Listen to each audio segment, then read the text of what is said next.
Good evening, folks. You are very welcome to Bandido Talks. We are back live here on YouTube, 7 p.m. Why are we back? For some news on the tube, of course. It is Saturday evening, and that can only mean one thing: news on the tube. We had a great show last night.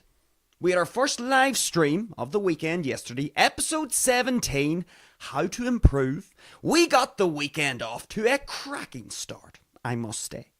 It was a very good episode indeed. We were a little bit late because the Bandido was, of course, getting some content together in the form of interviews. These will be coming soon, folks. In the incoming weeks, there will be some interviews, some other content related to Bandido Talks. Exciting times ahead for the Bandido Talks channel. But all of that to come in good time. We are here tonight for some news on the tube. And of course, because it is Saturday, because it is news on the tube time, if you like our little news on the tube segment, it goes without saying, feel free to give the stream a thumbs up. Feel free to give it a like. All likes are welcome when it comes to our shows. And of course, if you are joining us live here on YouTube, I would encourage you all to get active in the live chat. It, of course, makes things a little more entertaining, a little more interesting when we have engagement with the show. So get into the live chat, drop your comments, drop your insights, relatable or not, relevant or not. You put them in there. We'll get to all of those at the end of the show. And of course, if you're watching the live event after it's been posted, get down into the comments section. Let me know what you think about the show. And as always, if you like what we are doing here at Bandido Talks, if you find it useful, valuable, interesting in some way, then feel free to subscribe to the channel. Because as I always say, we have our 3 live shows every week, Friday, Saturday and Sunday, 7 p.m. Irish time. We always have those 3 live shows, and then every Tuesday we will have an upload as well. It could be a best bits upload where we take highlights from the previous week's shows, or it could be a guest interview. And as the Bandido has already said, guest interviews are being worked on. They are in the pipeline. So keep tuned. We will have some guests on the way here on Bandido Talks. So with all of that out of the road, let us get on with tonight's show. It is, of course, news on the tube. For anybody who is joining us for the first time here on Bandido Talks, particularly on a Saturday night, what is news on the tube? News on the tube, simply put, is we go into the Bandido's Google Chrome browser. The Google Chrome browser of the Bandido throws him a whole bunch of common media articles. And what do we do here? We go down through these common standard media articles and see if we can extract the lessons, the golden nuggets of information from these articles and apply these lessons to our own existence. It is that simple. So let us get into it straight away. Let's see what sort of news is going to greet us this evening. Always exciting to do news on the tube because the Bandido never knows. He never knows what's going to be thrown his direction. So let's have a look and see. Straight over to the Google Chrome browser. Let's see what we're going to be greeted with. Saturday evening. What could be possibly in the news? Let us have a look and see. We can go straight in here. And let's have a look and see. So we've got our first article. Straight away. From the BBC. So the BBC is going to open up tonight's show with news item number 1. So let's have a look and see what is the headline. And then we'll read a few paragraphs, get the gist of the story, and then get right into it and see what we can actually learn from it. Okay, so the headline is as follows from the BBC. Quote, "We agree on a lot more than I would have thought," Trump says after meeting Mamdani. Okay, so the summary says as follows. Donald Trump says he agrees, quote, "a lot more than I would have thought," end quote, with Zohran Mamdani after a, quote, "great meeting at the White House." The US president congratulates the New York mayor-elect on his win earlier this month, as he says he thinks he'll do, quote, "a great job." The two New Yorkers have been extremely critical of each other in the past, with Trump calling the self-described democratic socialist a, quote, communist. Today, however, he calls Mamdani's views a, quote, little out there, adding that he could even, quote, surprise some conservative people. They also commit to working together to address cost of living issues in New York City. Okay. I think that's sufficient. I think that's sufficient to get the gist of this story. So here we have. Now this name, I'm going to have to get a bit of practice with this name. Zohran Mamdani. If I start mispronouncing this throughout tonight's show, you're going to have to excuse me. You're going to have to excuse me. Mr. Mamdani and Mr. Trump. So what's the deal here? Well, according to this BBC article, it seems to me, when I'm reading this, that Mr. Mamdani, who is now the new mayor of New York, and Donald Trump, who is of course the president of the United States, it would seem that Mr. Mamdani and Mr. Trump haven't always been getting along. They haven't always been getting along. And it seems that Donald Trump has been throwing words around like Zohran Mamdani is a communist, and I'm sure, although it doesn't say it here, I'm sure Mr. Mamdani has been throwing insults back Donald Trump's direction. That's probably what has happened.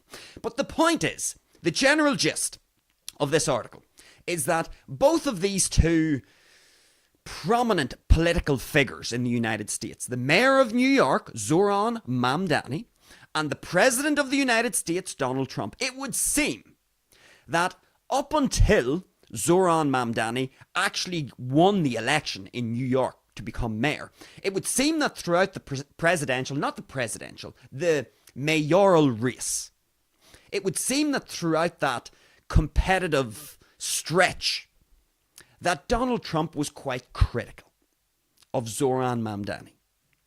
And I'm going to assume that Mamdani has fought fire with fire. I would say insults have probably been thrown the direction of Donald Trump as well. So what can we see here? Well, what can we see? The following thing sticks out to me immediately. Here we have, in the lead up to this mayoral election, Donald Trump is at Zohran Mamdani's throat. And there seems to be a bit of tension between these two political figures. And now all of a sudden, everybody's getting along. Isn't that funny?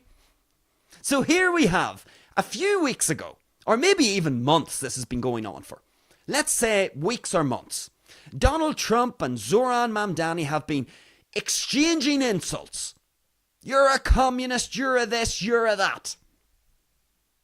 And now all of a sudden, they meet in the White House and they seem to be buddies.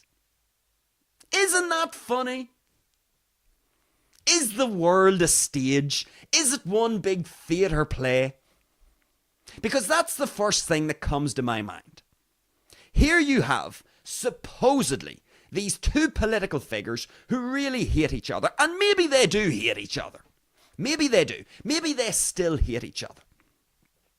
But all of a sudden, we are seeing a rather dramatic change in behaviour. It would be fair to say.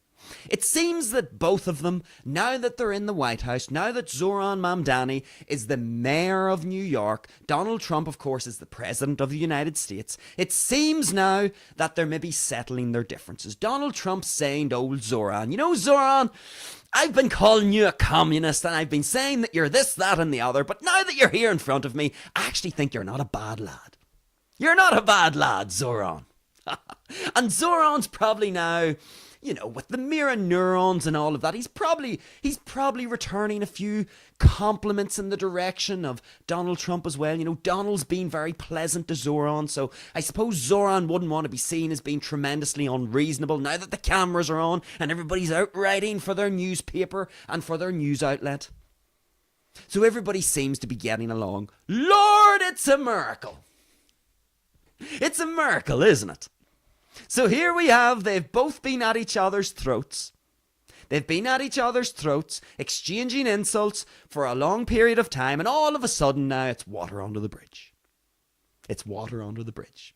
Donald Trump's praising Mr. Mamdani, and Mr. Mamdani seems a little more reserved. He's not giving it the big one now that Donald Trump's with him here in the White House. All right. So, again, let's have a look at some of these comments again, because I can't remember them all. But, essentially, here we have Trump saying about him and Mamdani, quote, "We agree on a lot more than I would have thought." Oh, well, what about that, huh? So it turns out that they agree on a lot more than what he would have thought. What else do we have? He says it was a great meeting. He says that he thinks Zohran will do a great job as mayor of New York. He called some of his views a little out there. So they're just a little out there. What is he? He's a democratic socialist. His views are just a little out there. Just a little. Okay, what else do we have? He adds, though, that some conservatives may actually be surprised because there seems to be a lot of overlap. That's what the big Donald is saying. So, essentially, here we have, what is the lesson here, folks? So I'm having a bit of a laugh here. But what is the lesson? And I think this one's actually quite straightforward, because here we have two political figures for weeks and perhaps months, because I'm assuming the mayoral race to become mayor of New York, I'm assuming this has been going on for a few weeks or months, and throughout this period, insults have been repetitively exchanged between the two gentlemen. And now all of a sudden, they seem to be getting along. Lord, it's a miracle. So this is the thing, folks. It's like anything. When you are watching politics, what are you watching? What are you really watching? It's a whole bunch of what? Well, there's a whole bunch of strategy, we could say, involved. It's really no different to any other competitive endeavour, is it? You've got a bunch of people who are jostling for power, for influence.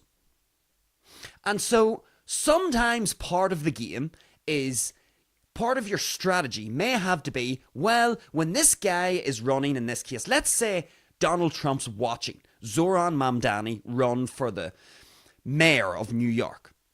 And let's say Donald Trump does not like this guy.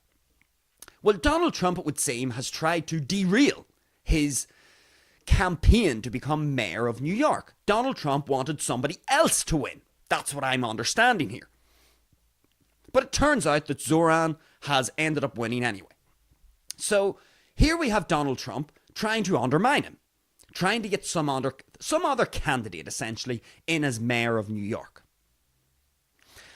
Now, at that particular time, it was good strategy to perhaps try to do that. But now you see, things have changed. Zohran has got in.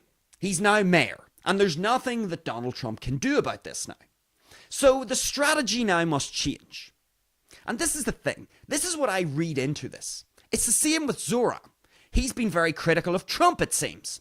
But now that they're face to face in the White House, they all seem a little more mellow, a little more chummy, which leads the onlooker, the viewer, to think, hold on a second.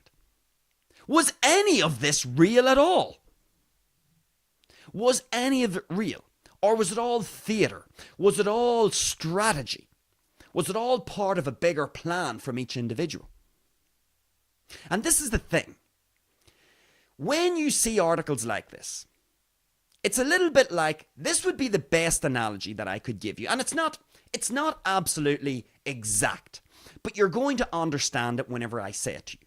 So in the world of boxing, we've talked about boxing before. When you have one boxer fighting against another boxer, what happens in the lead up to the fight? We have a whole bunch of promotion.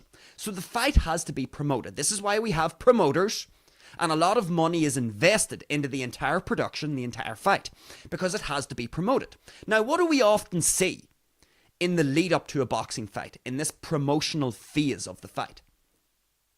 Well, the boxers and the promoters and the teams in general know that they need to sell the fight to the public. They need to convince the public to try and buy a ticket or buy a subscription to some pay-per-view platform in order to watch the fight. So the promoters, the fighters, and the teams in general need to sell you. They need to sell you the fight. How do they do that? Well, in the world of boxing, anybody who's familiar with boxing will be familiar with the shenanigans that can happen in the promotional run-up to the actual fight itself. What do we see? We see boxers get into each other's faces. They hurl insults. They flip tables. They threaten to kill the other members of the team. They threaten to kill the other fighter. We see all of this theatre oftentimes in the build-up to a fight. Accusations, threats, physical altercations between team members, between the fighters themselves. And what does this do? What does it do? It sells the fight to you, the public, because you see all of this tension between the fighters and their teams, and you think, oh, well, whenever they get into the ring, when these two fighters get into the ring, they're going to knock fucking lumps out of each other. So what happens? You get all absorbed in the promotional run-up to the fight. The theatre of the whole thing. And what do you end up doing? You either buy a ticket to go and watch it in person, or you buy your subscription for the pay-per-view. So this is selling the fight. And I would argue that there's something similar happening here. What do we have? We have a bunch of theatre. And oftentimes, when you have a situation like this, 1 minute these two figures are at each other's throats, now all of a sudden they seem more chummy. It should arouse your suspicion to a degree. You should look at that and go, well, I thought they didn't like each other. You would think when you would put these two gentlemen in the same room, based on the insults that they've been hurling in each other's directions, you would think that when they're in the same room, there would be fireworks. Instead, we have a big damp sponge. No fireworks, a damp sponge. We've even got Trump complimenting him, even sort of starting to reel the fishing line back in a wee bit. Kind of saying, well, you know, his views are a wee bit out there. They're just a wee bit out there. And, you know, I think there's a lot of overlap with the conservative folks. You know, I think he'll do a great job as mayor of New York. What's happening here? We've got these political figures, Zohran Mamdani, Donald Trump. Now, if I had to speculate, and it's pure speculation, I would speculate that both of these individuals probably don't like each other. They probably don't like each other. No matter what you're seeing post-mayoral election in New York, you're seeing all this chumminess, all of this sort of reserved behaviour. Even though you're seeing all this, I would speculate that both of these individuals probably don't like each other. But you see, the goalposts have now shifted. They've changed direction. So we need to change strategy. And so politicians, like any competitors, whether it's in sport, music, any other domain, when the goalposts shift, you have to change in accordance. If your environment changes, you need to be adaptable. So if Zohran Mamdani, let's say, for example, he didn't become mayor of New York. Let's say he was defeated by the other guy that I'm going to assume that Donald Trump was rooting for. If Zohran Mamdani had have been defeated, do you think Donald Trump would have been really chummy with him? Or do you think he would have stuck the boot in? Well, this is the thing. That would have been a different circumstance. You see, now, he is mayor of New York. Mamdani is the mayor. So I think what you're seeing here is, you're just seeing a change of strategy. You have all this theatre. And what happens when you're very theatrical? Theatricality and deception are powerful agents to the uninitiated. Anybody remember that quote? Let me say it again. Theatricality and deception are powerful agents to the uninitiated. For those of you who are into your movies, you may know where that quote is from. Drop it in the live chat, drop it in the comments if you know where that quote comes from, what movie that quote comes from.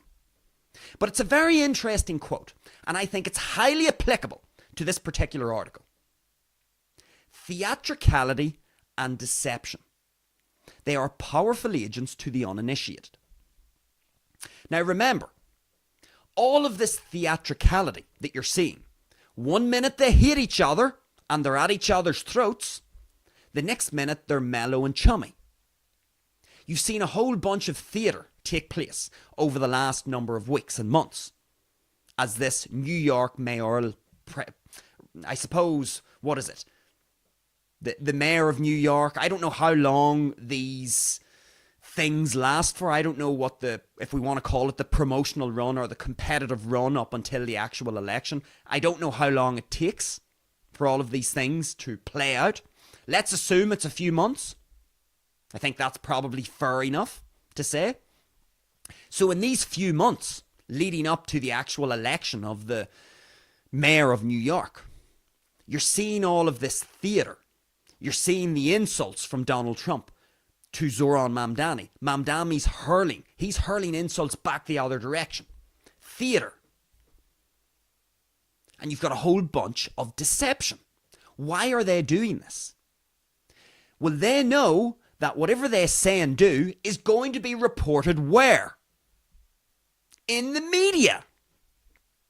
So these people, these political figures who are competing, jostling for power and influence, they know that their words and their actions are going to be reported in the media. And this is the thing. This theatricality that you're seeing, it's part of a deceptive process. Because they know that it's going to be reported. And it's part of their strategy, we could say. But what happens when the environment changes? Well, the mayoral election in New York has now concluded. So I would argue that the goalposts have now shifted. The election's over. And I think that's what you're seeing here. You are just seeing strategy in play. Donald Trump has his strategy, Mamdani has his strategy. And oftentimes, when you bring theatre into the equation, whether it's in the promotional run-up to a boxing fight, you have a lot of theatre, we've already talked about that, and what that is designed to do. It's designed to get eyeballs on the pay-per-view or to get people to buy tickets to go and watch the event. When you've got theatre involved in the political sphere, it's no different. It is no different. When you bring theatricality into the equation, what this will often do is, it's like the equivalent of the octopus squirting ink in the water. What happens when there's a whole bunch of ink in the water? You can't see. In other words, you're distracted by the ink. And this is the thing. The common person is going to consume this media. They're going to look at these articles that were being written in the lead up to the election of the mayor of New York. They're going to read or consume these media articles after the election has taken place. And this is the thing. If these political leaders can get certain members or a certain section of the general public to be distracted by this thing and this thing and this thing while they quietly get on with their work elsewhere, that may play to their benefit. That may be part of the strategy. So a lot of people are going to be honing in on the fact that Trump and Mamdani were exchanging insults. And that's what's getting everybody's attention. Everybody's focused on, Trump called him a communist, and Mamdani, he's been at Trump's throat as well. That's the theatre. Everybody's absorbed by the theatre. But what's actually happening in the background? What you must ask yourself is, why? Why are these political figures trying to get me to think this way? Why are they presenting themselves in this way? They're trying to get you to think a certain way. Maybe it's a distraction. Maybe it's to distract you in some way. The whole lead up to this mayoral election in New York. In the whole build-up to this, because there was this back and forth, maybe this was distracting the public from another issue. Maybe this was part of the strategy from either Trump or Mamdani. Who knows? All I know is that when I see an article like this, I'm seeing theatre.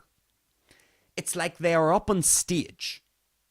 And it's almost like a fictional story. And when you're reading a fictional story or you're at the theatre watching some sort of a play up on stage, there's normally a story.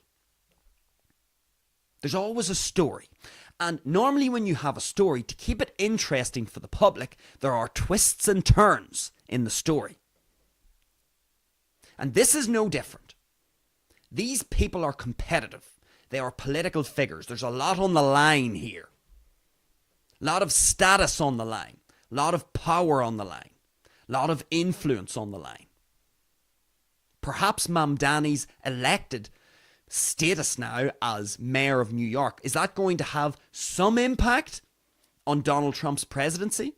Has that now caused Donald Trump to have to change his strategy slightly because this guy has now got in who he didn't want to get in? Who knows?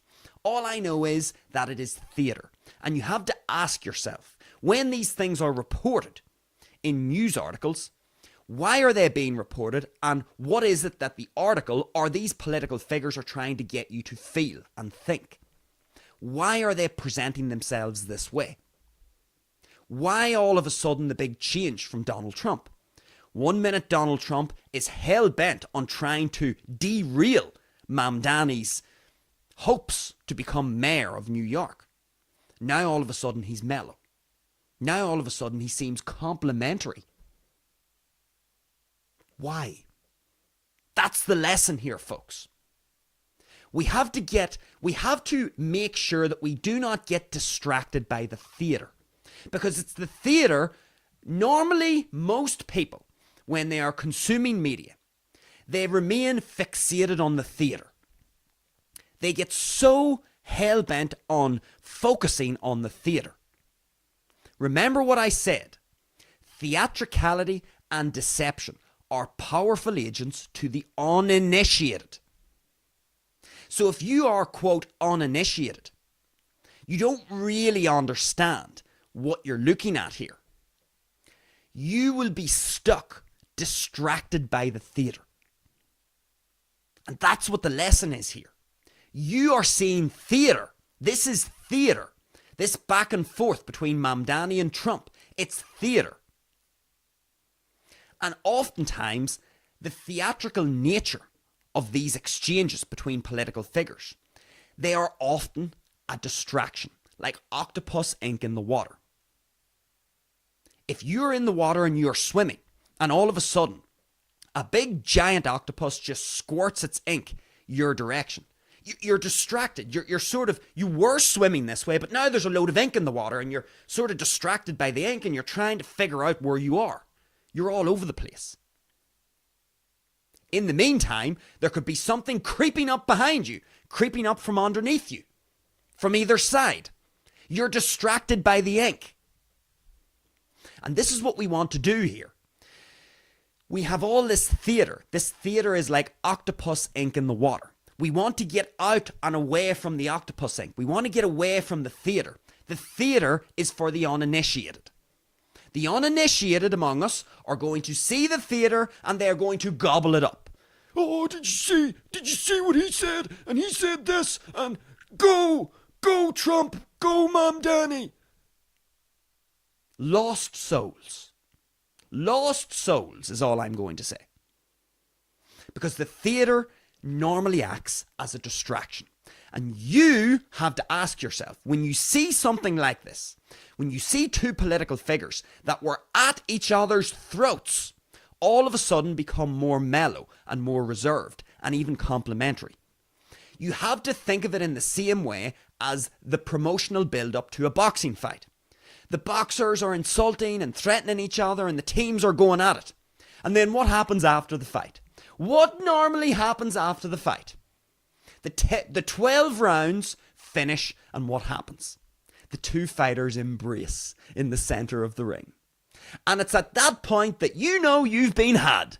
Because you've paid your money for the pay-per-view, you've maybe went to the event, because you thought, oh, this is going to be explosive, they're going to want to take each other's heads off, and they're going to be, you know, like Mike Tyson biting their ears and biting whatever body part they can get their teeth into. And then all of a sudden, at the end of the fight, they're embracing and basically saying, you know, you're a great guy. Oh, no, you're a great guy. And, you know, all that stuff we said, you know, sure, water under the bridge. You've been had. And it's something similar here. The promotional build-up to a boxing fight is theatre. Now, all you have to do is literally wait a few hours, and the full fight or the highlights are going to be released the next day, and you don't have to pay anything. But if you get sucked in by the theatre of the fight in the promotional build-up, you are now distracted. You're distracted by all of this supposed acrimony between the two fighters. And you just can't help yourself. You have to go and buy a pay-per-view. You have to go and get a ticket and go to the event. And maybe you want to do that. Maybe you're a big boxing fan and you just like to do it. But the point is, there will be a certain number of people who maybe weren't even that interested in the fight. But they see all of this tension in the build-up, all the theatre in the build-up, the flipping tables and the punches that have been thrown from one team member to the next. They get sucked in by the theatre. And something similar, I believe, is happening here with Mr. Mamdani and Mr. Trump. You have all this theatre. And if you are uninitiated and you do not know what you're looking at, then you are going to be had. You're going to be confused. You're going to look and go, but I thought Trump didn't like Mamdani. Trump called him a communist. Now he's saying that he's going to do a great job as mayor of New York. Why is this happening? Uninitiated. What we need to do is, we have to understand that the world is a stage. The political world is a stage. Think of it like theatre. Think of it like a movie. You have certain characters in a movie that are there to distract you, to take you off course. We see this so evidently in murder mystery type series or movies. These murder mysteries where you have the detective who's trying to solve the murder. What happens when we watch one of these episodes or watch a movie on this? You've got a whole bunch of red herrings. People who are distracting you from the real culprit, the real killer. It's similar here. The world is a stage. The world is full of theatricality and deception. And if you are uninitiated, then you are going to get distracted by it all. And you're going to be scratching your head thinking, what was all that about? 1 minute they're at each other's throats, now they're reserved and complimenting one another, it seems. And chummy. It's all part of the theatre. It's all part of the strategic approach of political figures in a competitive arena. Politics is competitive. It's as competitive as any competitive arena that we can think of. And so we're going to have strategy. And what's a big part of strategy? How do you hoodwink the opposition? And this goes back to an episode that we had before about the art of the porky pie. An honest man is a predictable man. An honest man is a predictable man. Now, Donald Trump, whatever you think about Donald Trump, what I can say is he is unpredictable. And I don't think that that is a negative quality to have. Some people may say, oh, well, he's unpredictable, so you're saying he's dishonest, he's deceptive. Well, yeah, we all are. We are all deceptive, manipulative. We all tell porky pies and we all tell lies. Some of us are better at doing it than others. And when it comes to very competitive arenas, such as politics, you have to have your strategy well thought out. And part of the strategy may be, well, if we can try to dissuade the public from voting for Zohran Mamdani, he won't become mayor of New York. That's the ideal scenario. But guess what? Donald Trump may not have wanted Mamdani to become mayor of New York, but now he is. The goalposts have shifted. So as a result, you are seeing the unpredictable Donald shift his strategy. His behaviour looks a little strange, one would say, to the uninitiated. Oh, well, that's strange. Trump said he didn't like Mamdani. You need to become initiated. You're getting absorbed by the theatre. If you are saying something like that, you are getting absorbed and totally distracted by the theatre. You have to ask yourself why. Why would Donald Trump want to be preventing Mamdani from getting into a position as mayor of New York? Why would Trump suddenly change now? Why is he being much more complimentary? And then we get in underneath the surface and try to figure out, okay, well, all that we've seen before is theatre. And this is actually just an extension of the theatre. It's just taking a different form. And I'm sure if we were to dig in more detail to the United States political scene, I'm from Northern Ireland, so I don't know a lot about it, but I'm sure if we were to dig into it, if it was your cup of tea, American politics, I could just speculate and say, well, we have a democratic socialist, and here we have Donald Trump, who is a Republican, conservative. But this is the thing. New York is one of the biggest cities, most influential cities on the planet. Here we have Mamdani as the mayor of this huge, influential city. He seemed to win comfortably, from what I can see. Seemed to be a comfortable victory for Mamdani. So does Trump want to isolate all the people who have voted for Mamdani? Does he want to do that? Does he want to now dig in even more and criticize Mamdani even more? Would that be beneficial to Donald Trump? Now that Mamdani is guaranteed to be mayor of New York, a whole bunch of people have voted for Zohran Mamdani. So would it be a good strategic ploy for Donald Trump to really just put his foot to the gas and continue to criticize Mamdani even more? Or should he try to sort of change his stance a little bit? Soften the stance a little bit so he doesn't alienate all of these people who have voted for Mamdani? Because we've got, from what I can tell, we've got these midterm elections coming up in the United States. So we have to bring that into the equation too. Is Trump trying to change tact a little, change strategy? Okay, he went hard on Mamdani to criticize him and to dissuade people for voting for him. But that didn't work, it seems. So do we really want to isolate that entire base that's supporting Mamdani? Do we have to make a few little concessions, perhaps? Just so that we don't alienate all of those people? Don't become one of the uninitiated.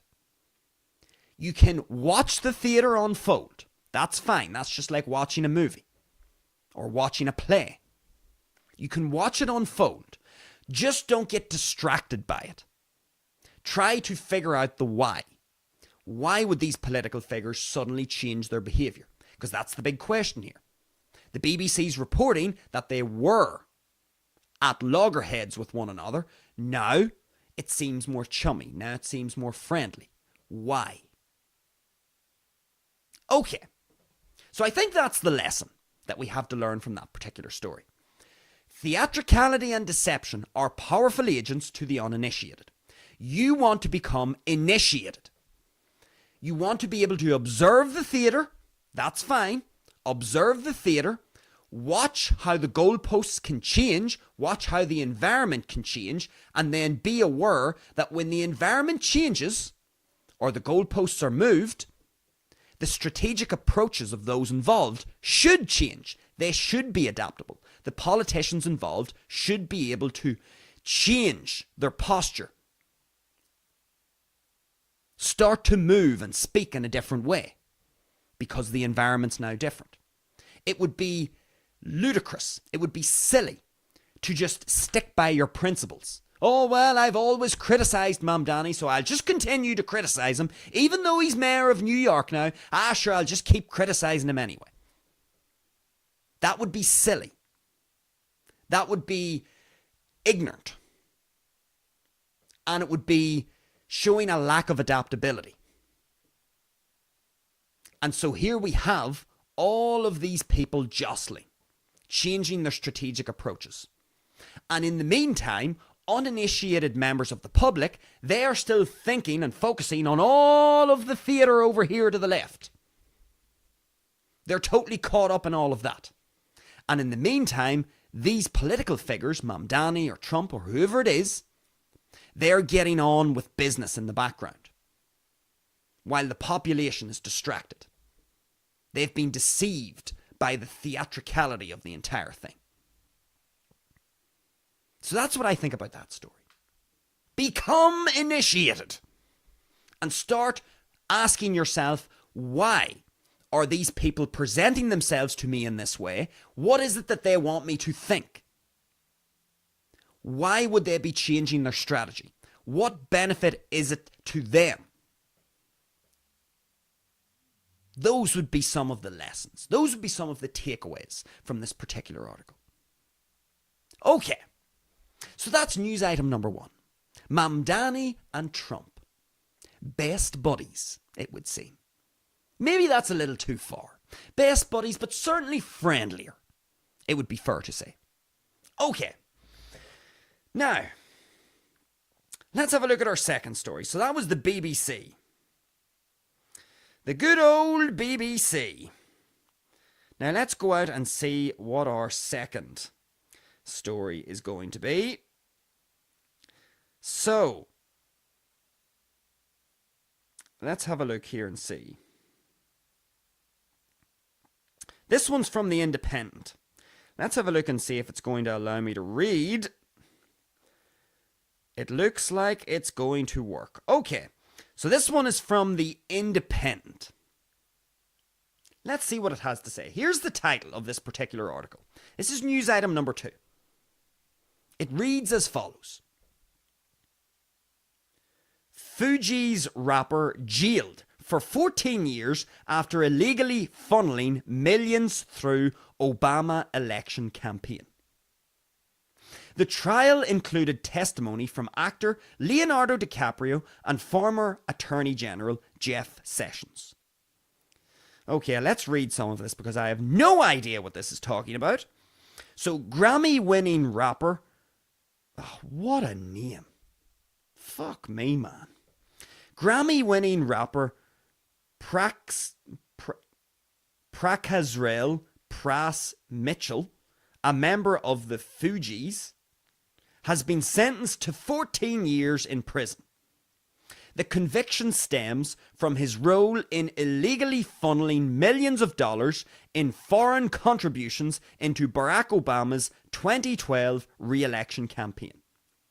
Mitchell, 52 years of age, chose not to address the court before U.S. District Judge Colleen Collar-Cotelli delivered the sentence on Thursday. What is up with these names?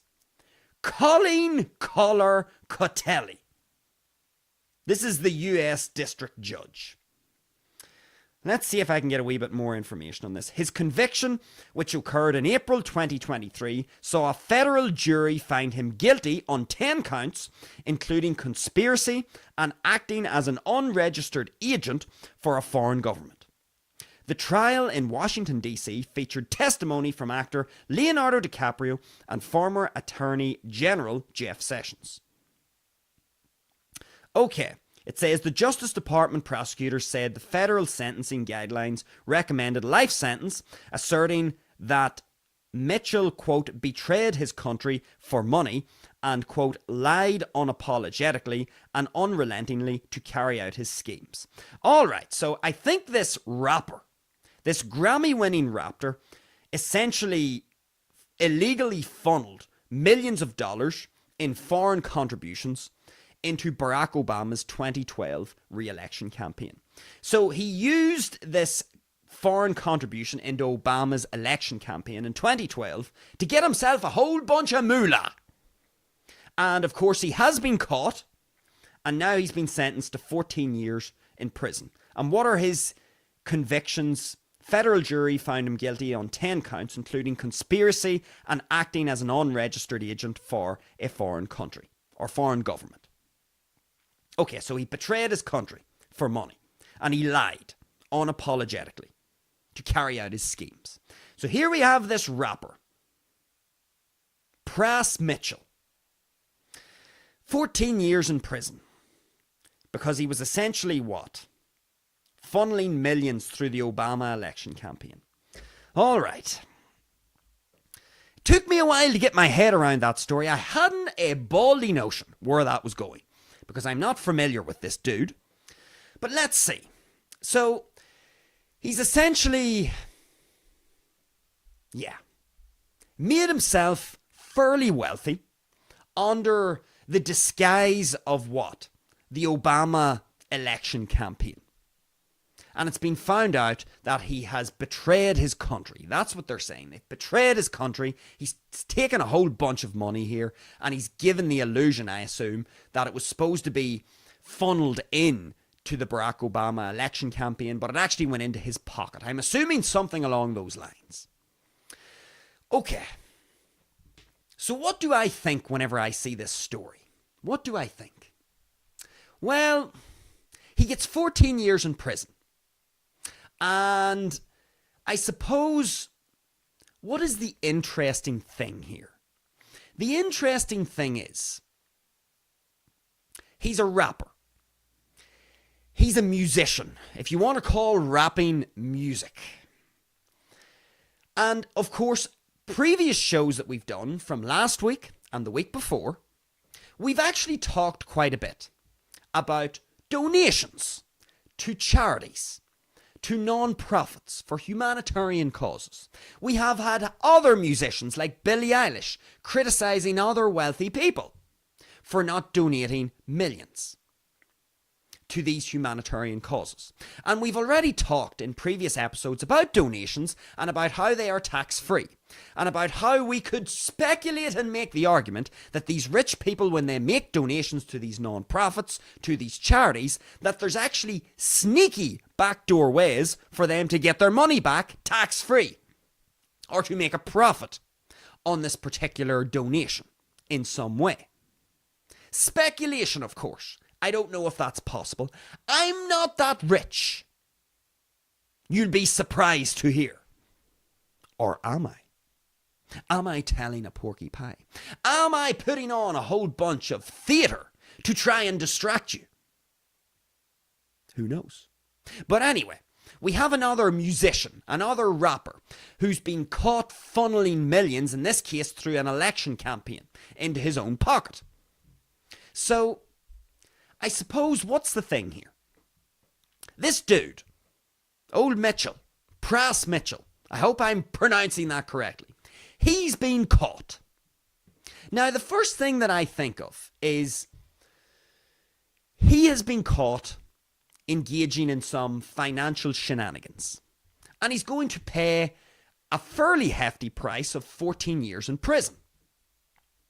Now, I know it's easy to look at old Pras Michel here and say, well, you know, look what he was up to.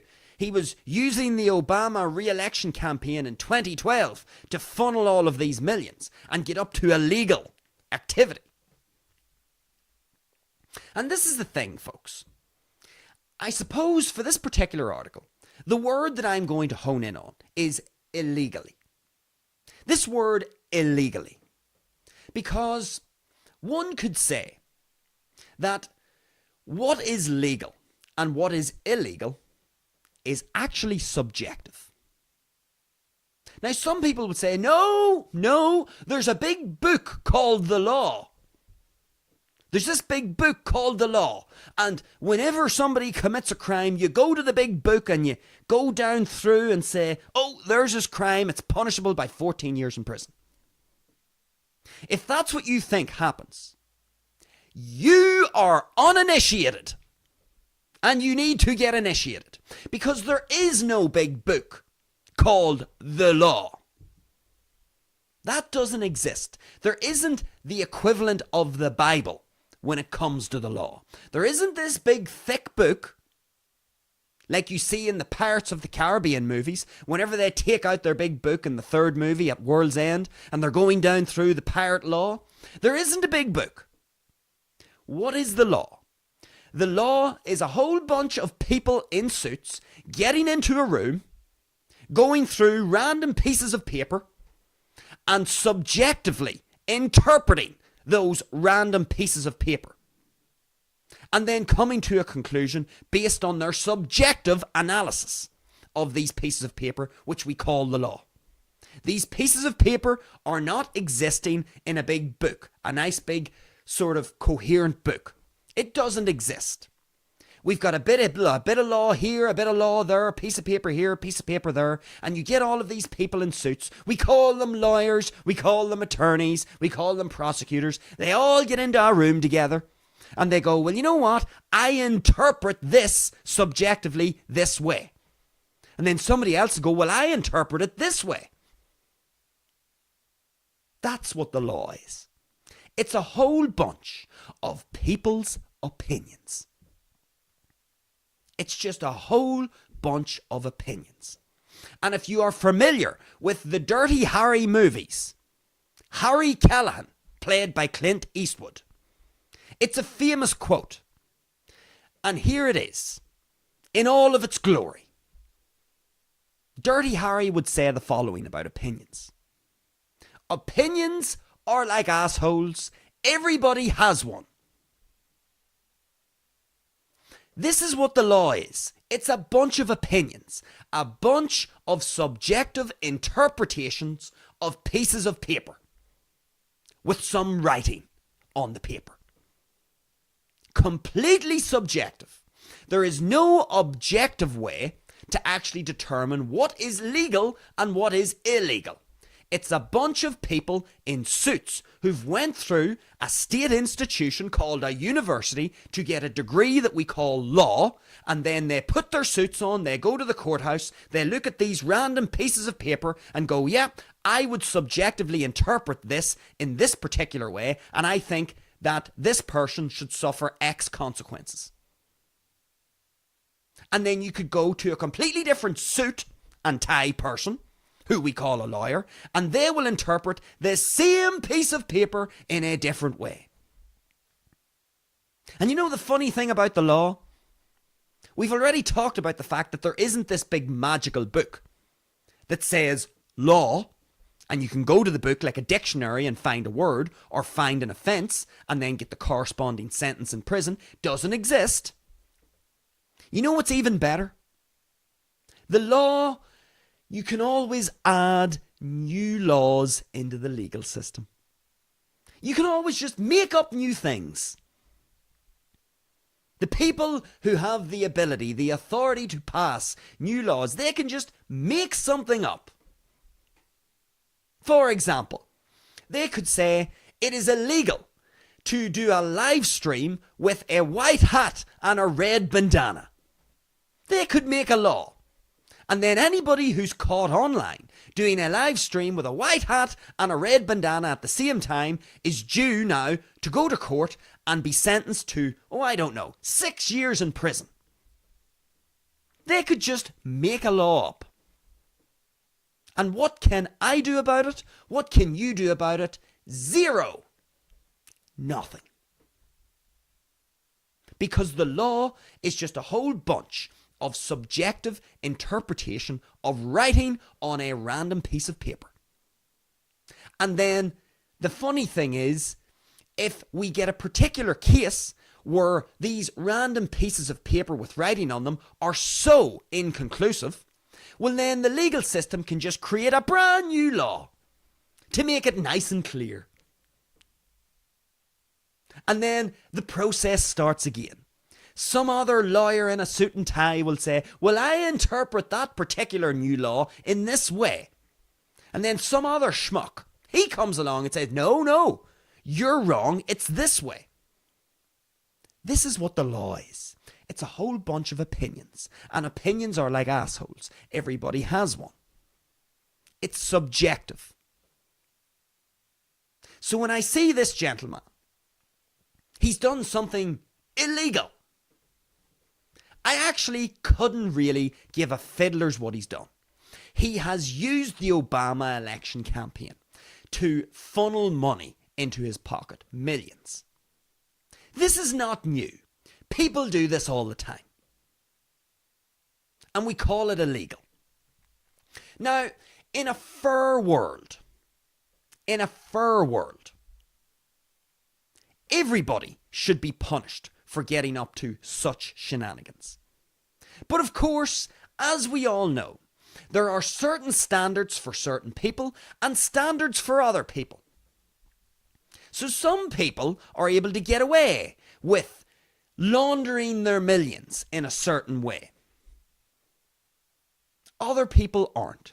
Old Pras Michel here happens to be one of these people who is fairly wealthy, but you see, he's not influential enough. He's not powerful enough.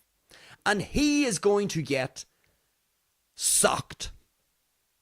Socked in a legal sense. He's going to take the fall. When I see an article like this, and he's done something illegal, I have to be honest. The first thing that I think of is this dude, a rapper. He's a rapper. The first thing that I think of is this dude has taken the fall for someone else. That's what I think. It is pure speculation. I know nothing about the case, but that's how my brain thinks when I see this article. I've got a rapper called Pras Michel, and I'm being led to believe that this individual, on his own, has laundered millions of dollars through Obama's 2012 re-election campaign. I'm being led to believe that he is responsible for this. Something smells off. Something doesn't smell right. We've got a rapper, a musician. This dude is supposed to be the mastermind behind this entire plan to launder millions. Again, we want to become initiated, folks. This is more theatre. We've got the rapper. We've got the rapper who everybody knows, Pras Michel. I'm sure he's got a big following among the rap community.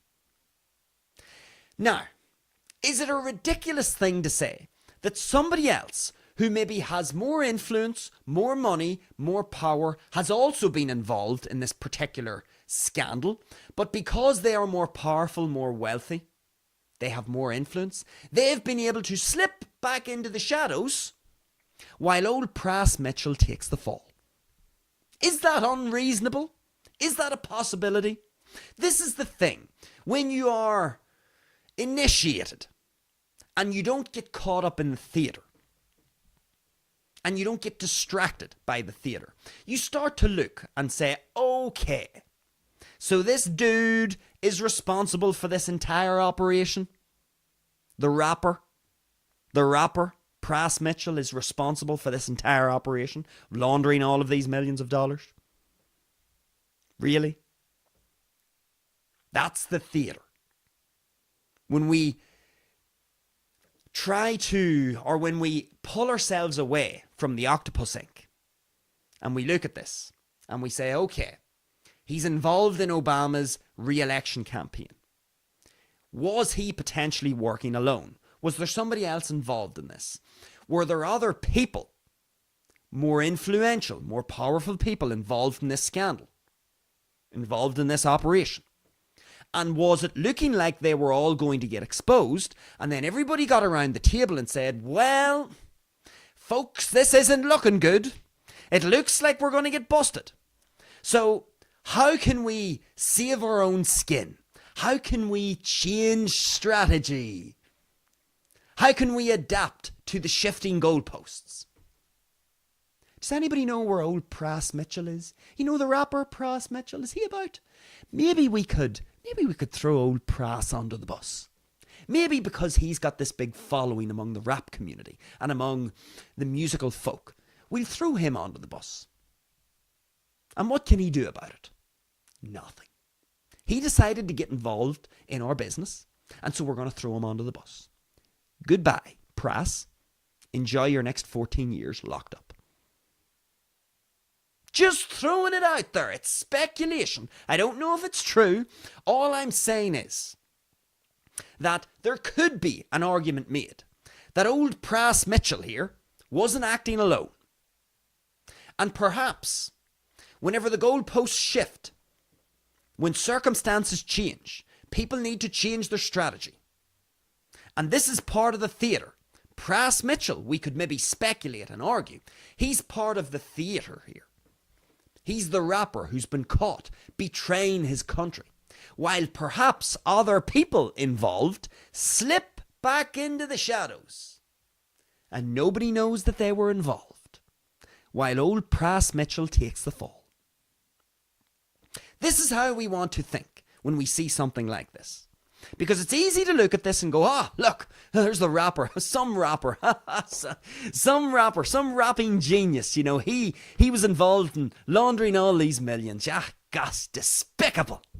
Anyway, what's for tea tonight? You could think of it that way, but you are uninitiated.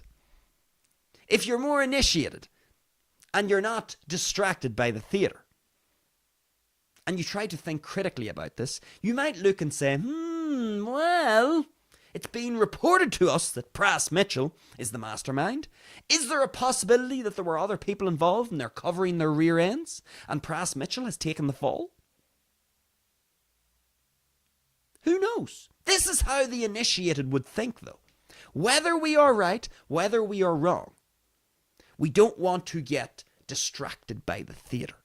Just like Mamdani and Trump. Same thing. There's a whole bunch of theatre, but in underneath the theatre, there are wheels in motion. And as I said with Trump and Zohran Mamdani, I keep fumbling his name. Every time I go to say his name, I'm thinking, is it Mandami or Mamdami? I can't remember. We're going to say Mamdani, because I couldn't be arsed going to look it up. So between Trump and Mamdani, the goalposts are in a certain position in the lead up to the New York mayoral election race. But whenever it's actually concluded, the goalposts will shift again. So strategies have to change. And if you're caught up in the theatricality of it all, you're going to be deceived. And you're going to miss the lesson in underneath all of this. And I see something similar here with old Pras Michel. Because he's a rapper, because he's famous in the public sphere, the theatre, the theatrical part of this is, you've got a rapper who's been caught in the middle of this big scandal. But if you're initiated, you may actually look and say, could one person pull this off? There's only one person who's going to go to prison here. Just him. He did it all on his own from his laptop at home. Really? Same with Trump and Mamdani. Why? We have to ask ourselves, why is the article giving us this illusion that it's only one person? Could there be more to it? Okay, so that's what I think about news item number 2. Interesting. Old Pras Michel. Let's see what time we're on. We are 1 hour and 9 minutes into our show. So let's see. I think... will we squeeze in another article? Shall we go for another one? Will we have time? 1 hour and 9 minutes. Maybe we'll go over to the live chat, see what the live chat's saying. Maybe that might be the right play here. Let's have a look and see. Is there anything else? And maybe just scoot down my feed and see if there's a quick article that perhaps we could do. Let's have a look and see. Anything else here of interest? I'm looking at these. Some of these are long. These would take a while to get into. What else do we have? Let's have a look at this one. This is from The Guardian. Will The Guardian let me in?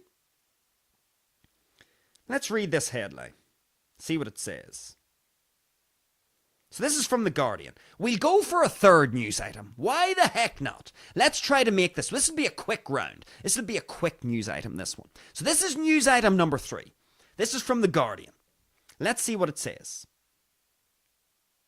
BBC board member quits after being, quote, cut out of talks over liberal bias claims. Look at this name. Shumeet Banerji was away during crucial discussions that led to resignation of Director General and BBC News Chief. So let's read a bit of this. What a name. Shumeet Banerji. Sounds like a local. So here's what it says. A member of the BBC's board has resigned after saying he was cut out of the discussions that led to the shock resignation of its Director General, Tim Davie. Tim's back in the show again. Shumeet Banerji, a tech industry executive, was out of the country on the crucial days before the departure of Davie and the head of BBC News, Deborah Turnus. I'll read this last paragraph. The pair quit after tense board discussions over how to respond to allegations of liberal bias made by Michael Prescott, a former independent external advisor to the BBC's editorial guidelines and standards committee. Prescott left that role in the summer. All right, so here we have old Shumeet. Old Shumeet. He's bent out of shape. In fact, he's a board member of the BBC. And old Shumeet here.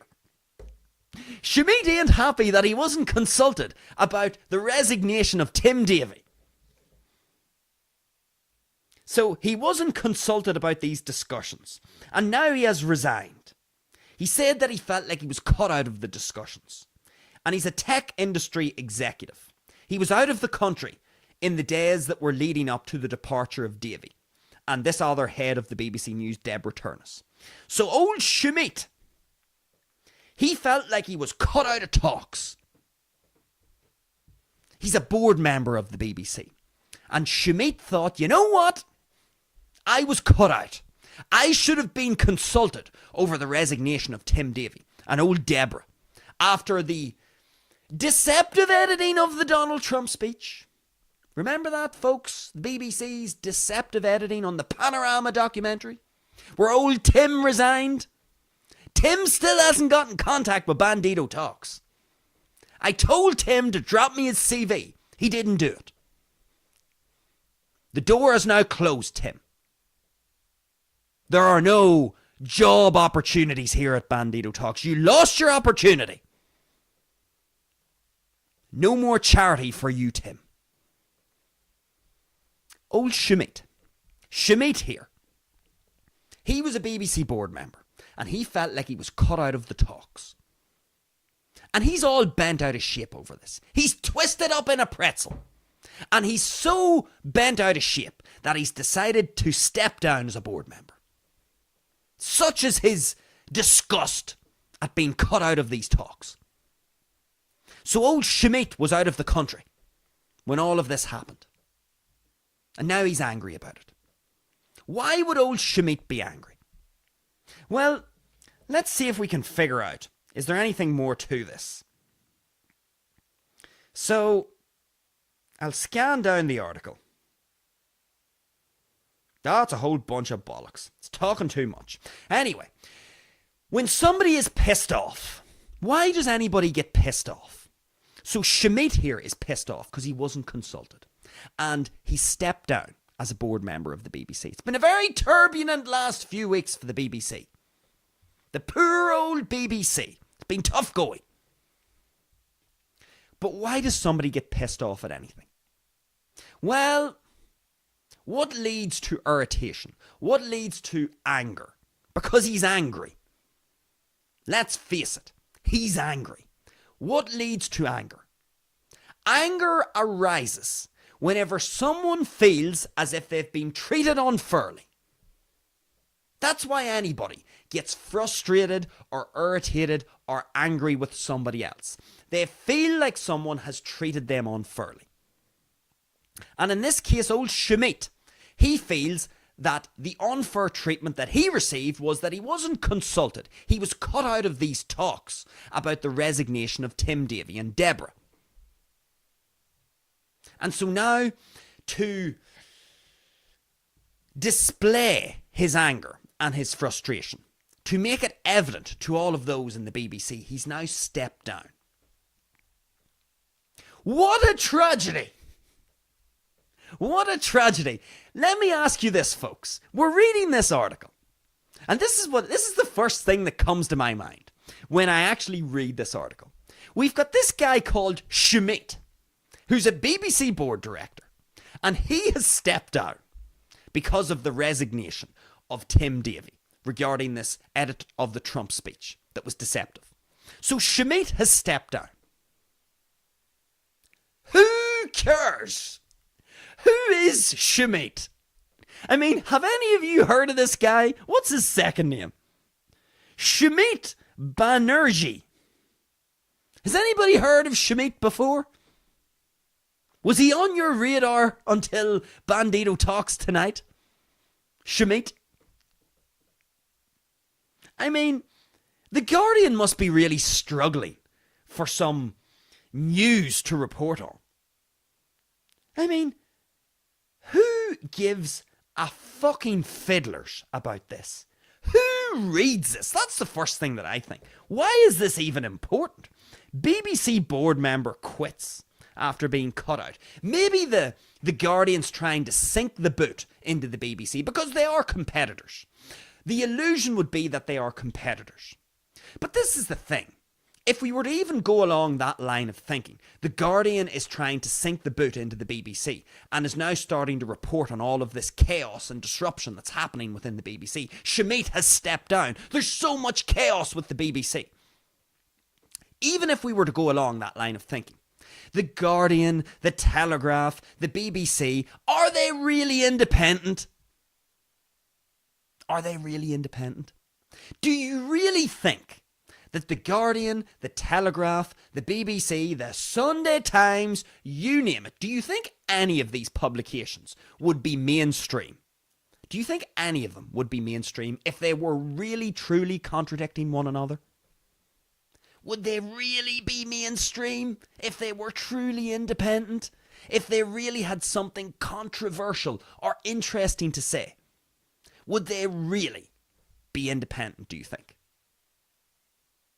One could speculate that they are actually all under the same umbrella. And this is the theme tonight, folks. The theme tonight, and I don't know why tonight just happens to be the night where we are talking about theatre. Perhaps we could say that the illusion is being given here that The Guardian is reporting on old Shumeet stepping down because The Guardian wants to give the illusion that the BBC is in disarray and chaos. And somebody might say, oh, well, they're doing it because The Guardian wants to nick the BBC viewers or the BBC readers so that they now read The Guardian. Because you've got two media outlets competing with one another. Is this really what's happening? Or is this all just a bunch of theatre to distract the uninitiated?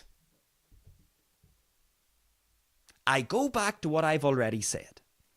Before tonight's show, had you ever heard of Shumeet? Had you ever heard of him? Did you know that Shumeet was a BBC board member? Until I read out this article. Was this gentleman integral to your existence in some way? I would probably say no is the answer. You've probably never heard of him, and you would probably agree he has no significance to your life whatsoever. And so here we have The Guardian reporting on basically Shumeet being angry, being frustrated. Whoop-de-doo.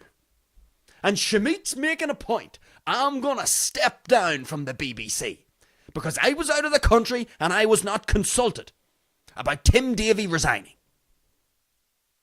Well, now that Shumeet has stepped down, seeing that Tim Davie didn't take my offer to drop his CV, Shumeet, do you want to drop your CV, become a board member here at Bandido Talks? Don't worry, I'll consult you on everything. I'll never cut you out of negotiations or discussions. There'll be open discourse, Shumeet. So you let me know if you're interested. Same thing's going to apply in the way I'd said it with Tim Davie. You just drop your CV, son. Let me know your thoughts and I'll consider it. And this is the thing, folks. If you think that The Guardian is, quote, sticking the boot in and trying to get the one up on the BBC, if you think that's what's happening, and you think that The Guardian is really operating outside of the big general mainstream media umbrella, if you really think that's happening, one could argue that you are still uninitiated. That argument could be made. Because to me, when I see this, what I am seeing is a whole bunch of theatre. Irrelevant nonsense. If somebody reads this article, why is this relevant to anything that you are doing? And you have to ask yourself, why would The Guardian report on this? Now, are they really stuck for content? Probably not. So why are they reporting this? The argument could be made that they are reporting about old Shumeet, the BBC board member, or ex-BBC board member. They are reporting about this because it is a whole bunch of theatre. It's a whole bunch of theatre. And this theatre is designed to distract you. It is a distraction, one could argue. Who gives a flying fuck if Shumeet has stepped down from the BBC board? Who cares? Who reads the BBC? Who listens to the BBC to find out about Shumeet? Who does that? It is theatricality on a grand scale. It is literally a big whopping distraction. That's what it seems like. Because I think a very solid argument could be made that The Guardian does not operate outside of the mainstream media umbrella. They are in the sack with the BBC and everybody else. They all report the same things. They're all each other's buddies. And to be sold the illusion that they are somehow trying to get the one up, perhaps, uninitiated. Is it a distraction? It looks like a big distraction to me. A big load of nonsense about nothing. Who really cares about Shumeet? I don't really think anybody cares about him stepping down as a board member of the BBC. And I really don't think The Guardian is scoring any major points by trying to highlight the chaos of the BBC. I just think it's a whole bunch of theatre. And if you are uninitiated, you are going to be knee deep in the theatre. You're going to have your head stuck in it with your arse up in the air. And when your head is down in the theatre, distracted, and your arse is up in the air, well, you're primed to be taken advantage of. Somebody is going to take advantage of you if you're in such a exposed position, let's say. So that's the thing. That's what I think when I see this story. I look at the people involved. Shumeet. I look at that name. It doesn't seem... Where is this individual from? I have to find out now. Because I'm looking at a picture of him. And he doesn't look British. There's a stereotypical look to a British person. Let's have a look and see, because he doesn't look British. Shumeet Banerji. Let's have a look. Let's amuse ourselves and see where he's from. Shumeet Banerji. Shumeet Banerji is the founder of Condorcet LP, an advisory and investment firm focused on early and development stage technology companies. Where is he from? Where is he from? Let's see. Nationality. Indian origin. Okay. So he's Indian origin.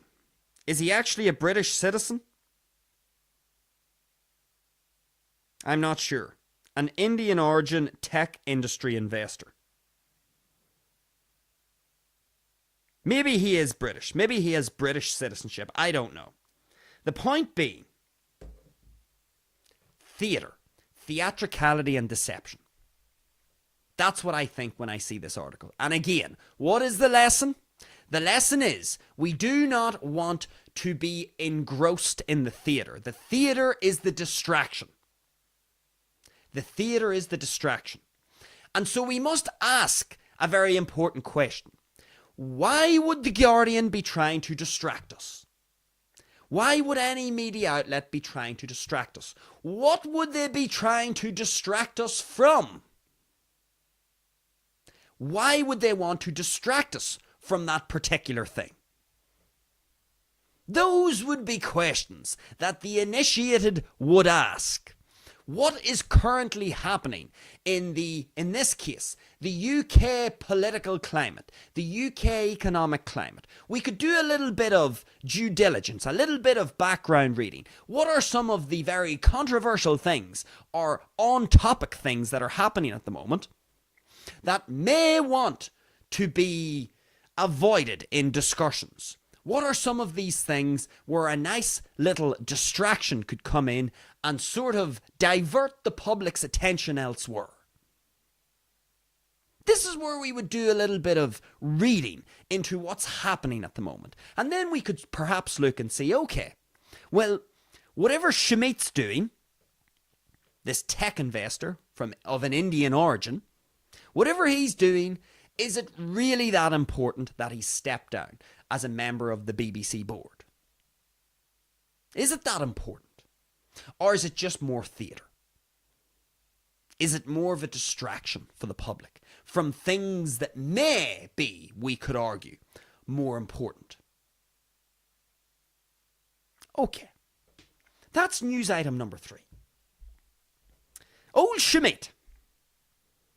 I thought that was quick enough. I think we rattled through that one quickly. The Bandido's getting quicker. It was supposed to be a lightning round. Maybe it wasn't that quick. What, about 20 minutes? Not too bad. Anyway, let's head over to our live chats. We had no live chats last night. 0. Let's see if we've got any live chats tonight. We'll go over and see what you guys have to say. If you've got any interesting comments or insights into tonight's stories. We, of course, had story number 1 was this Trump Mamdani interaction or exchange in the White House where everybody seems a little more friendly, a little more reserved, a little more chummy compared to the last few weeks when there have been insults being hurled either direction. That was story number 1. Story number 2 was about old Pras Michel, the mastermind behind the laundering of millions through the Obama 2012 election campaign. And then we have old Shumeet. Shumeet, the BBC board member, who stepped down from the BBC. The Guardian is reporting this. Let's see what you guys have to say about all of this. All right. We have 2 comments in our live chat. That's 2 more than we had last night. So let's see what you guys are saying in the live chat. What are these 2 comments? Let's have a look. So the first comment comes from Groiper Dave. We've got Groiper Dave in our live chat. Let's see what he has to say. He says the following. Sounds like... Oh, I've got a fucking thing that's came across my computer screen. AVG protection. Piss off. All right. So Groiper Dave says the following. Sounds like the musical mastermind may be the fall guy. I'm sure Barry was shocked. With a wee blue fish emoji laughing out loud. It looks like a wee fish. But needless to say, the emoji is literally laughing out loud. So let's read out what Griper Dave said again, to try and make sense of all of this. He says, sounds like the musical mastermind may be the fall guy. I'm sure Barry was shocked. So I think it's fair to say that Griper Dave is referring to our second story with old Pras Michel, the mastermind behind the laundering of all this money. And he's now got 14 years in prison. And so what Griper Dave is saying is that he is actually of the opinion that Pras Michel was the fall guy. So perhaps Griper Dave is agreeing with that speculative narrative that there may be more people that have actually sort of drifted into the shadows that may have been involved in this operation. That old Pras Michel, the rapper, he's actually the fall guy. And then Griper Dave goes on to say that, quote, I'm sure Barry was shocked. Now, there may be those of you who are thinking, who is Barry? Well, of course, let's just say Griper Dave, I think, I could be wrong. I'm shooting from the hip here. But I think Griper Dave could be actually talking about none other than Barry Obama. Who's Barry Obama, says you? Well, old Barack Obama. He sometimes goes by the name of Barry. You'll often hear people in certain circles within the internet refer to him, instead of referring to Barack Obama as Barack, they'll refer to him as Barry. Old Barry Obama. So I think Griper Dave is referring to Mr. Obama himself, old Barry. And he's saying that he is sure that Barry was shocked. Now, is Griper Dave insinuating that old Barry Obama might have been aware of some of these shenanigans? It was his election campaign. The money was funneled through his election campaign. So Griper Dave is speculating that perhaps Barry, aka Barack Obama, he's speculating that perhaps Barry was really shocked by this. Completely caught off guard. Didn't know anything about this laundering of millions from old Pras Michel, the rapper. So Griper Dave, he's making the point here that Barack Obama must have been just totally caught off guard by all of this. Nothing to do with it at all. Nothing to do with him. Pras Michel, disgusting Pras. He was using Barry's election campaign to launder all this money. And Barry knew nothing about it. That seems to be what Griper Dave is getting at. I'm sure Barry was shocked. Shocked at the whole thing. Shame on you, Pras Michel, for bringing Barry Obama's 2012 re-election campaign into such a negative light. Because Barry knew nothing about it, according to Griper Dave. Okay, so that's Griper Dave talking about Pras Michel perhaps being a fall guy, and about the idea that old Barry Obama, well, he must have known nothing about this. Nothing. Okay. Let's have a look now. We've got another comment from, oh gosh, JGZ2IB. It's not exactly easy to pronounce that one. But he's got a little emoji, or he's got a little picture. His profile picture seems to be Blondie out of The Good, the Bad and the Ugly. He says the following. So our commenter JGZ2IB, he says the following. Did Trump train under Raz? With a little emoji with a volcano sort of exploding out of his head. So an exploding head emoji. Did Trump train under Raz? So I think it's fair to say that our commenter here, JGZ, he is referring to story number 1 about Mr. Mamdani, the new mayor of New York, and the President Donald Trump. And I think what he is referring to here is when he says, did Trump train under Raz? You may be wondering, who is Raz?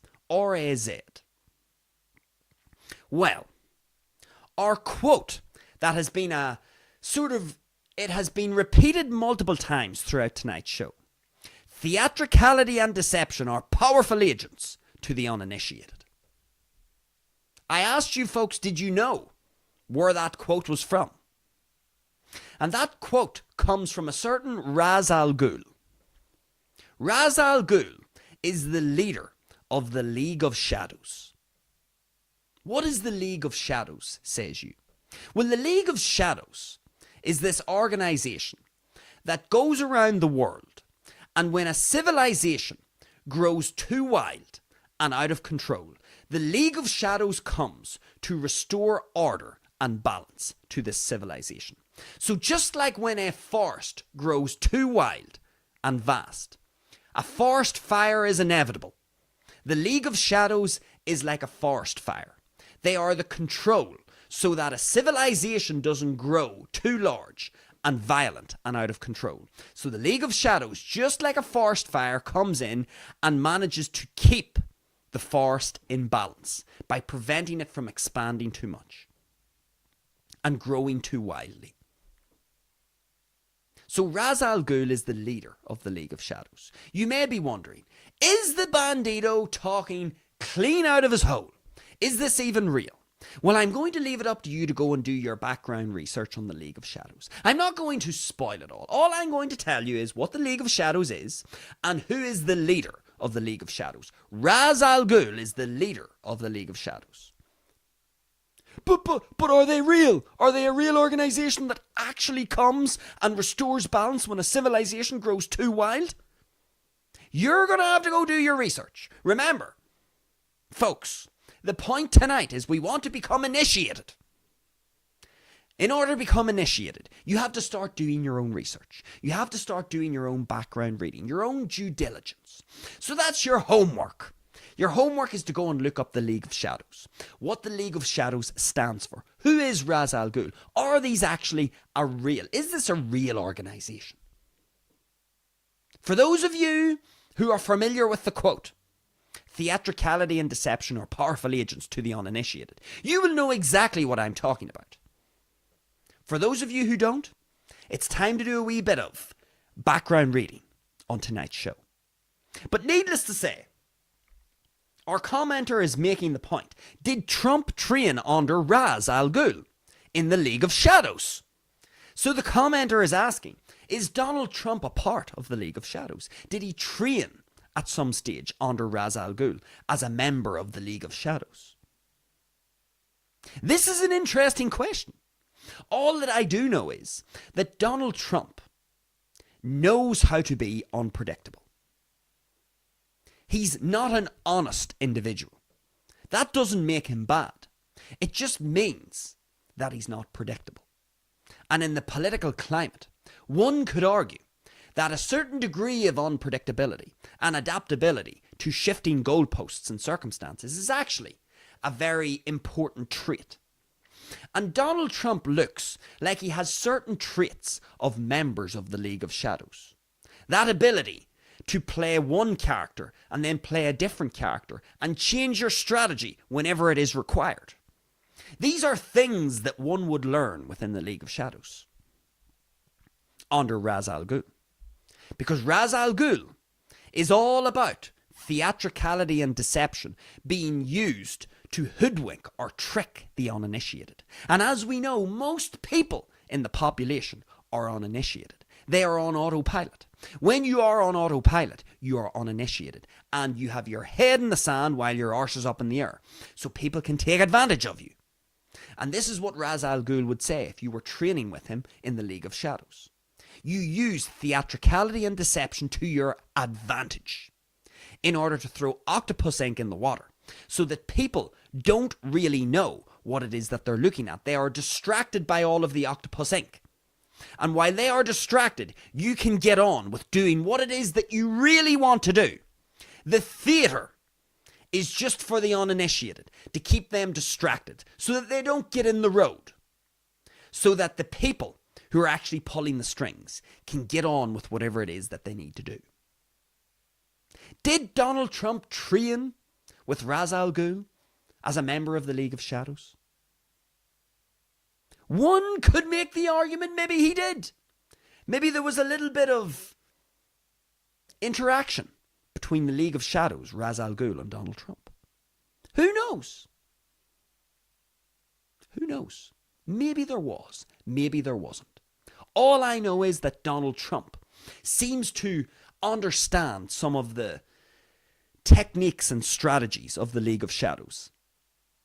And he seems to be able to play some of the characters that Ra's al Ghul himself would advocate playing in order to ultimately get what you want in the arena of politics, let's say, where it's all about power and influence. So perhaps he did. Perhaps he didn't.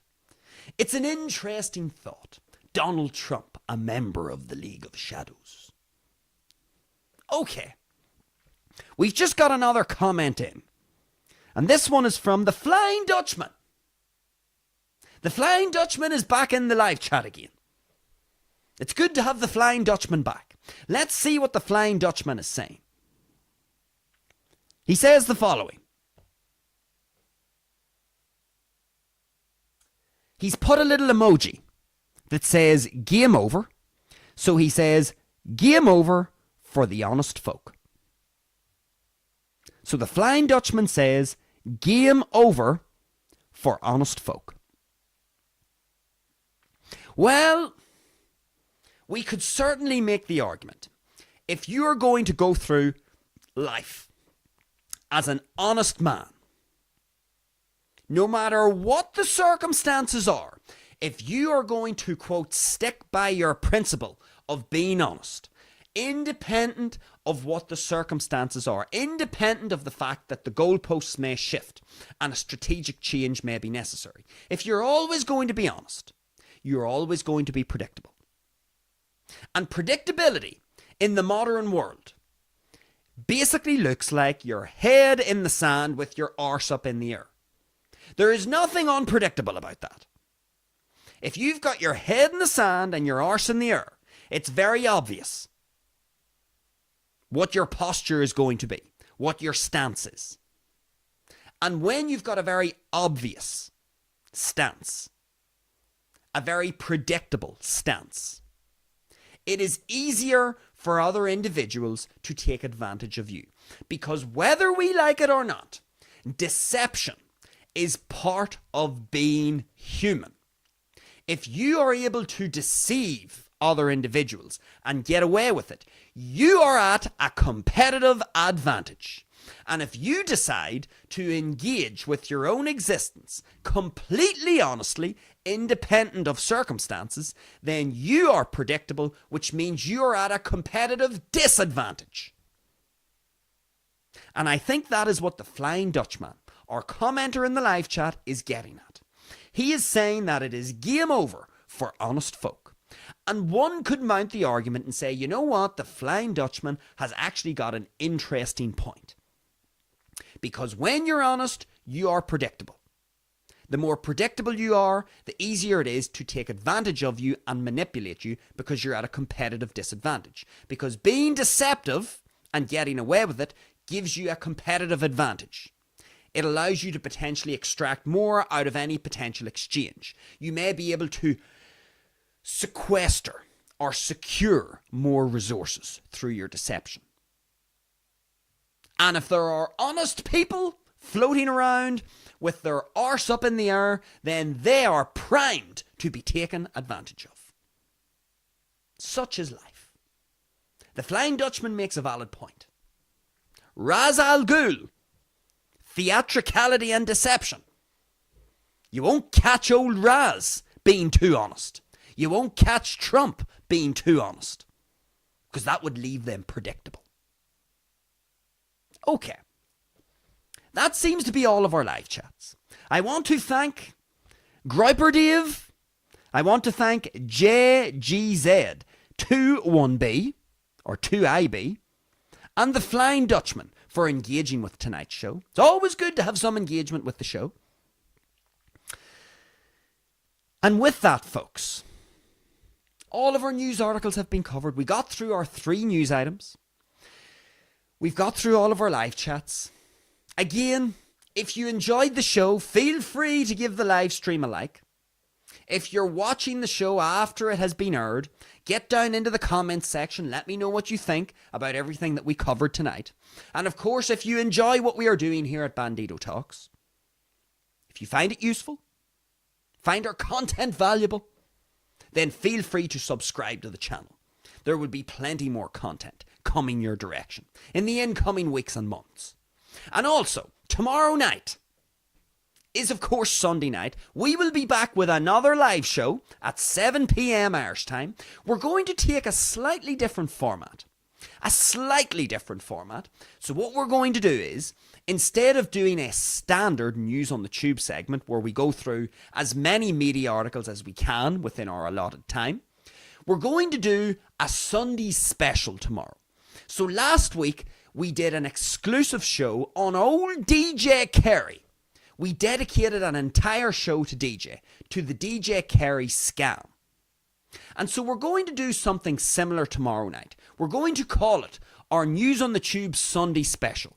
And what we're going to do is we're going to take one story and one story only, and we're going to go deep into that one story, just like we did last week with DJ. How are we going to do it? We're going to go on and use AI to figure out what is the most topical story at the time of tomorrow night's show. We're going to see what is the most talked about story in the news, and we're going to dive deep into that one story, and we're going to call it our Sunday Special. And see what lessons we can extract by going into great detail in this one story. So that's going to be tomorrow night at 7 p.m. here on YouTube. Live as always. It'll be our Sunday Special where we're going to dive into, in great detail, the most talked about topical news story as of Sunday evening at 7 p.m. Okay. That is everything from the Bandido for this evening. I hope you enjoyed the show, and all being well, I will see you all tomorrow evening, 7 p.m. here on YouTube. And with that, folks, that is over and out from the Bandido.